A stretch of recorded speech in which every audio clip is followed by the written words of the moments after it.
Oh, hello friends. This is Myke with Myke's Wilderness. Welcome to my channel. And again, coping with the COVID-19 pandemic and following the guidelines of our stay-at-home orders here in the state of Minnesota. I am out in the state park for an afternoon of hiking and playing around. And at the moment, although you probably cannot see it, but it's raining, and yeah, I don't think it's going to last very long, but if it does, I'll duck under some cover or get into my poncho. Anyway, we've got a little bit to explore here, and this is what greets most of the people when they start out trying to decide which direction to go around the bison range here. And I don't see any bison at the moment, so alright, there's my introduction, and it's time to hit the trail. A lot of people in the park today. Out searching for resources today, getting ready for a class that I'm going to be having next Saturday, and been looking for white yarrow. Now, I did point some out in the last video, but here in this location I found all kinds of it, and I'm just trying to get a bearing. Hopefully this video will tell me. Right on the curve of this path, very near this eastern red cedar and this oak tree. Split the difference between the two and look down here close to the path, and there's all kinds of it out there. I'll bring you in to show you.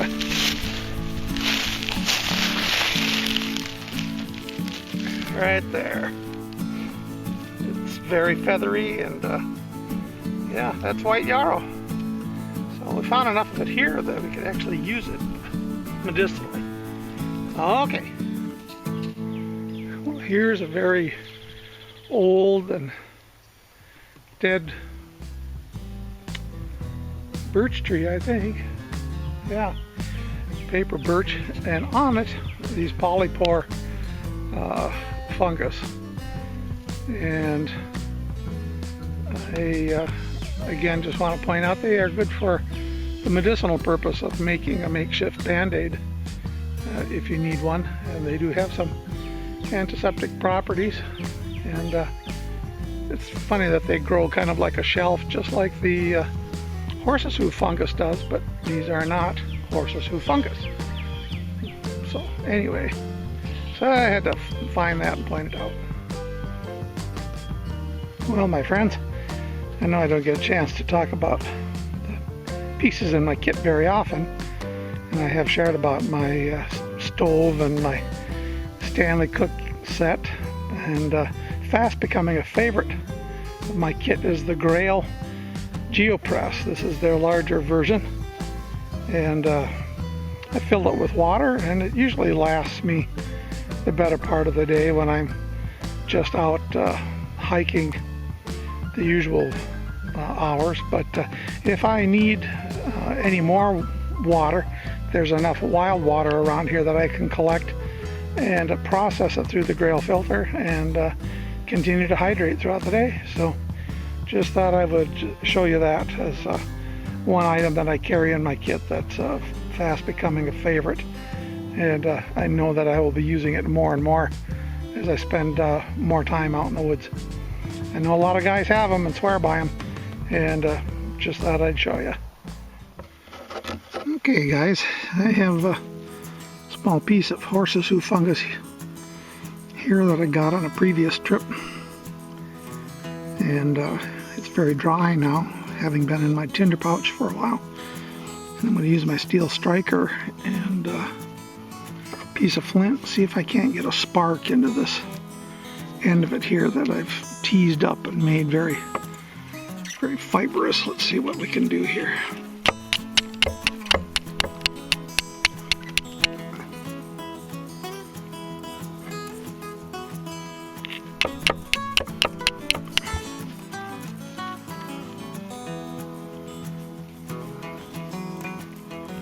Losing my grip.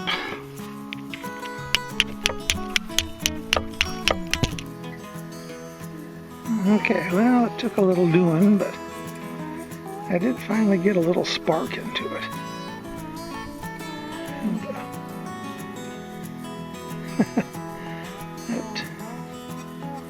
that was not easy, but certainly worth the practice, that's for sure. You can use Horses Hoof Fungus as a natural tinder with flint and steel. It's just another tool to put into the toolkit. Well worth the practice, again and again and again. Alright, well, I'm going to save the rest of this.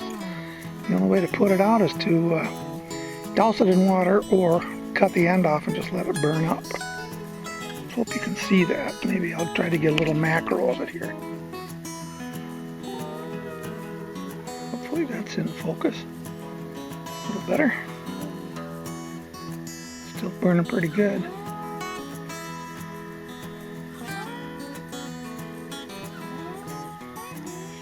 Alrighty. Time to keep moving. Not sure how well you can see this, but the bison range is closed to the general public. Park managers are out patrolling the road, and he has run into the bison herd on the road and finding his way through the herd. I've been in that position before, and getting a very close-up view, I guess. Typical. Just heard a pheasant. It's difficult to see the buffalo at this distance, but that's what's going on. They're trying very hard to get around them right now. Alright, thought I'd just report on that. He's getting a good view.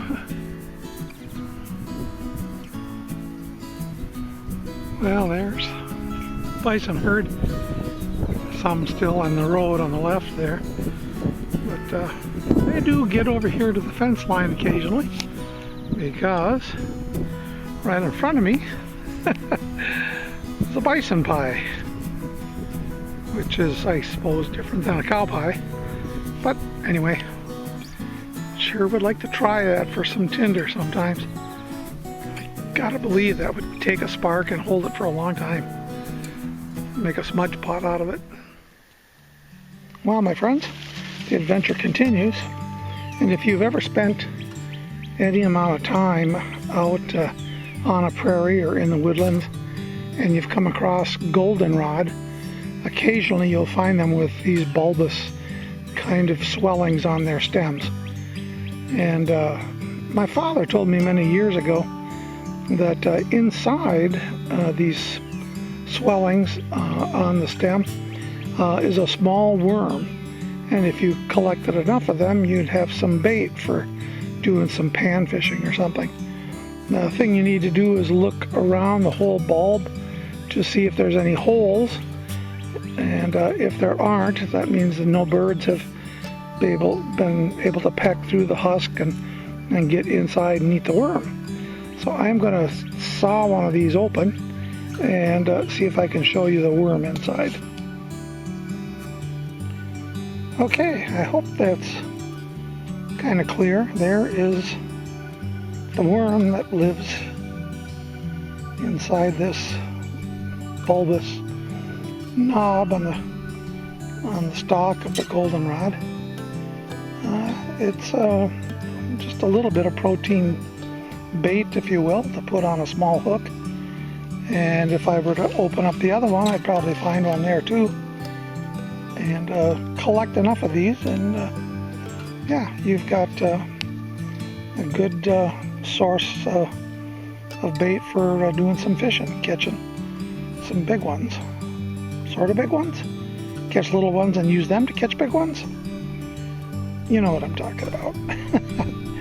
So yeah, thanks to my father for that tip on how to find the worms inside these I don't know what they're called, bulbs on the stalks of the goldenrod. Okay. Well, there was indeed another worm inside the other one. So, have to be very careful when you cut these apart. You don't want to go through the middle. You want to go about 2/3 of the way up or more and kind of dig down to the worm, or you end up sawing through it. And I suspect I nicked this one because he's showing a little bit of pus. But yeah, so whoops, yeah, the worm fell out. There you get a little better look at his little golden body there. All right, time to move on.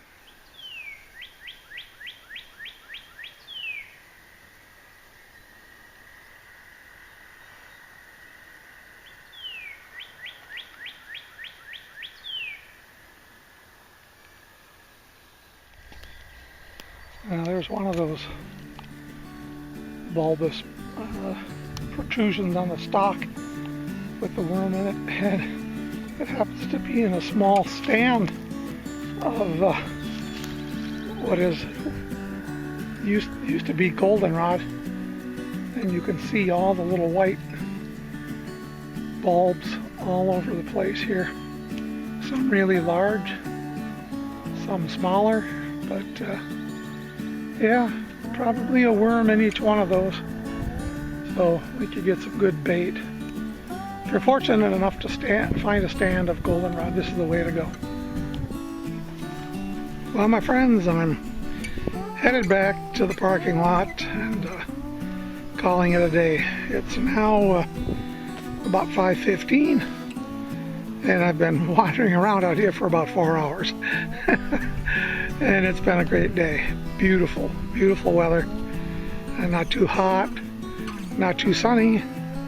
And even the clouds are really a glorious mix of just cumulus and cirrus. And, yeah, I like it.